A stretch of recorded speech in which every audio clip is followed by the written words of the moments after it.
Samantala, ibinunyag ng PNP Anti-Illegal Drugs Group na isa si dating Justice Secretary at ngayon ay Senador Laila de Lima sa mga tinawagan ni Lieutenant Colonel Ferdinand Marcelino noong maaresto ito sa pinaghihinalaang clandestine o sekretong Shabu Laboratory sa Maynila nitong nakaraang Enero.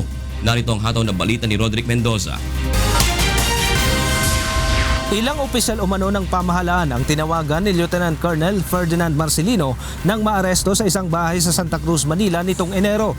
Naghahanap umano si Marcelino nang magpapatunay na may otoridad siya upang magsagawa ng operasyon laban sa illegal na droga. Ito ay upang ipaliwanag kung bakit naroroon sila ni Yan Yishu sa loob ng bahay kung saan na-recover ang 76 na kilo ng shabu. Naghahanap siya ng backer.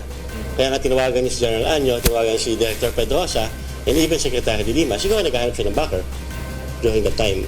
Naka-loudspeaker umano ang cellphone ni Marcelino, kaya't naririnig ng mga operatiba ang usapan nila ni dating Justice Secretary Laila de Lima.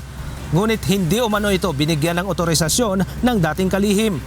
Colonel Marcelino was complaining kung bakit siya hinuhuli. Parang ganon. Siguro as Secretary of Justice, nagtatanong siya bakit hinuhuli. Batay sa records ng PNP, dumalaw pa si de Lima kay Marcelino noong nakakulong na ito sa Custodial Center sa Camp Crame. Kinumpirma naman ni Marcelino ang pagdalaw at pakikipag-usap sa kanya ni de Lima. Kaliwanag ko lang din sa kanya ang facts of the case nung kaso ko.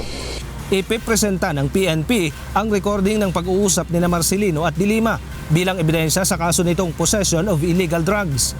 Humingi naman ng 10 araw ang DOJ sa Manila RTC upang sagutin ang hiling ni Marcelino na i-dismiss ang kanyang kaso. Roderick Mendoza, UNTV News and Rescue, Manila.